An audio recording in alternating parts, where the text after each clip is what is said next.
എല്ലാവർക്കും നമസ്കാരം. ഇന്ന് നമ്മൾ തയ്യാറാക്കാൻ പോകുന്നത് വളരെ രുചികരവും ആരോഗ്യകരവുമായ ഒരു പാവക്ക തോരനാണ്. പാവക്കയുടെ കയ്പ് അധികം തോന്നാത്ത രീതിയിൽ വളരെ എളുപ്പത്തിൽ ഇത് തയ്യാറാക്കാം. ഞാനിവിടെ എടുത്തിരിക്കുന്നത് ഒരു പാവക്കയാണ്. അതിന് ആവശ്യമായ ഒരു സവാളയും 4 ചെറിയ പച്ചമുളകും എടുത്തിട്ടുണ്ട്. പാവക്ക ഇതുപോലെ 4ആയി കീറി അതിൻ്റെ ഉള്ളിലെ കുരുവൊക്കെ കളഞ്ഞ് വൃത്തിയാക്കി എടുക്കാം.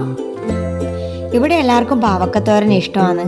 ഇവിടുത്തെ അമ്മയുടെ വീട് വയനാടാണ്. നമ്മൾ വർഷത്തിൽ ഒരു തവണയെങ്കിലും പോവാറുണ്ട്. പോയിട്ട് വരുമ്പോൾ അവിടെ നിന്ന് കുറേ പാവക്കയൊക്കെ കൊണ്ടുവരും. തോരൻ വെച്ചിട്ടും മെഴുക്ക് വരട്ടിയാക്കിയിട്ടും ഒക്കെ കഴിക്കാറുണ്ട്. ഞാൻ ഇവിടെ വന്നപ്പോഴാണ് പാവക്ക കൂടുതൽ കഴിച്ചിട്ടുള്ളത്. വയനാടൊക്കെ പാവക്ക നല്ലപോലെ കൃഷി ചെയ്യുന്ന സ്ഥലമല്ലേ. അവരുടെയൊക്കെ വീടുകളിലും ഈ പാവക്ക നല്ലപോലെ നട്ടു വളർത്തുന്നുണ്ട് കേട്ടോ. അവർ വിൽക്കുന്നുമുണ്ട്. അപ്പം നമുക്കൊക്കെ അവിടെ പോയാൽ ഇഷ്ടംപോലെ പാവക്ക കിട്ടും.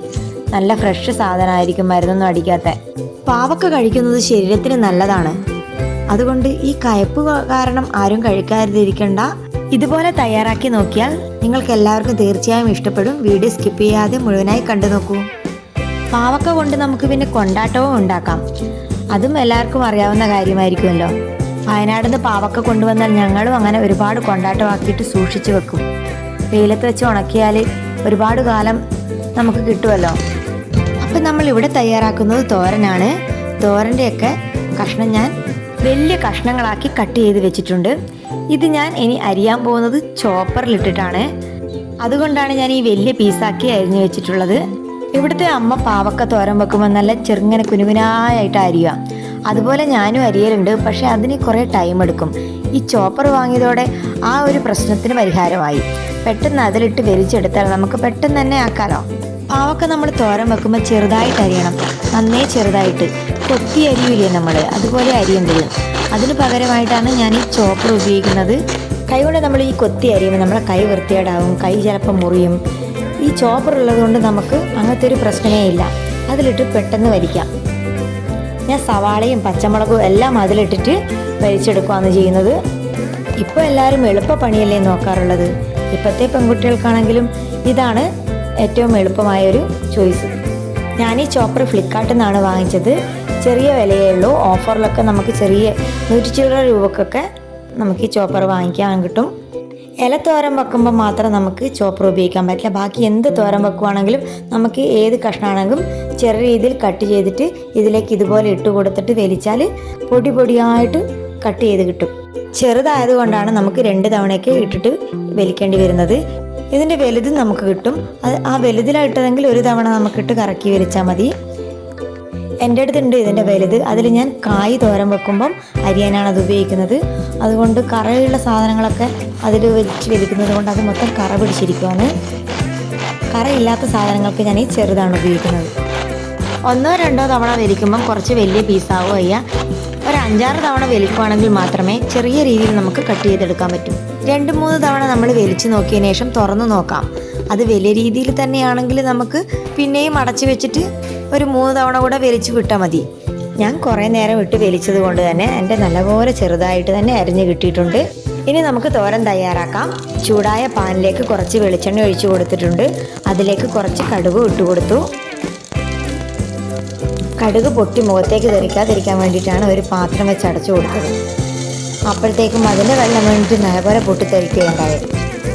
കടുക് പൊട്ടിക്കഴിഞ്ഞപ്പോഴേക്കും അതിലേക്ക് ഞാനൊരു 5-6 വെളുത്തുള്ളി ചതച്ചിട്ട് ഇട്ട് കൊടുക്കുന്നുണ്ട്. വെളുത്തുള്ളി ഇതുപോലെ ചതച്ചിട്ട് കൊടുക്കുമ്പം തോരന് നല്ല മണം കിട്ടും.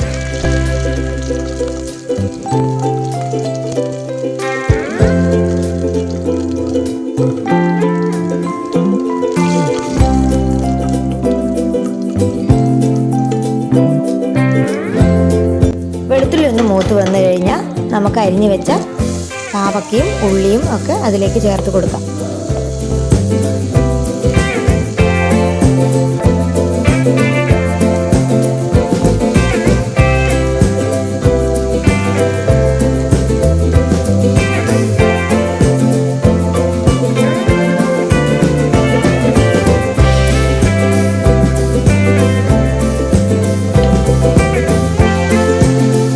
എണ്ണയിലേക്ക് ഇട്ട് കൊടുത്തതിന് ശേഷം എല്ലാം കൂടി ഒന്ന് മിക്സ് ചെയ്ത് കൊടുക്കാം.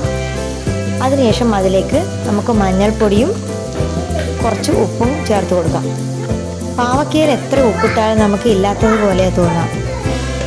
എല്ലാ തോരനിലും ഇടുന്നതിനേക്കാളും കുറച്ചധികം നമുക്ക് ഇതിൽ ചേർത്ത് കൊടുക്കണം.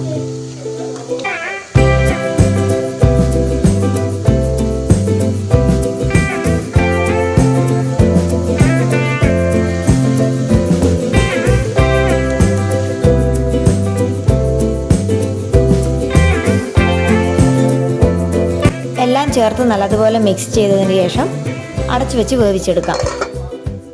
ഒരു 4 മിനിറ്റ് നേരം നമുക്ക് ഇതുപോലെ അടച്ചു വെച്ച് വേവിച്ചതിന് ശേഷം തുറന്ന് നോക്കിയിട്ട് ഇളക്കിയിട്ട് കൊടുക്കാം. ഇതിലുള്ള ആവി വെള്ളം തന്നെ മതി ഇത് വേവാൻ. ഇനി ഇതിലേക്ക് ആവശ്യമായത് കുറച്ചധികം തേങ്ങ ചേർക്കണം. തേങ്ങ ഇതിൽ നല്ലപോലെ ചേർത്താൽ ഇതിൻ്റെ കയ്പ്പ് നമുക്ക് തിരിയത്തേയില്ല, ചെറിയൊരു കയ്പേ ഉണ്ടാവും. പാവക്ക നല്ല ചെറുതായിട്ട് അരിഞ്ഞത് കൊണ്ടും തേങ്ങ നല്ലതുപോലെ ചേർത്തത് കൊണ്ടുമാണ് ഇതിൻ്റെ കയ്പ്പ് നമുക്ക് കുറവ് പോലെ തോന്നുന്നത്. തേങ്ങ ചേർത്ത് കൊടുത്തിട്ട് നല്ലപോലെ മിക്സ് ചെയ്യുക. അതിനുശേഷം വീണ്ടും ഒരു 5 മിനിറ്റ് നേരം നമുക്കത് അടച്ചു വെച്ച് വേവിക്കാം.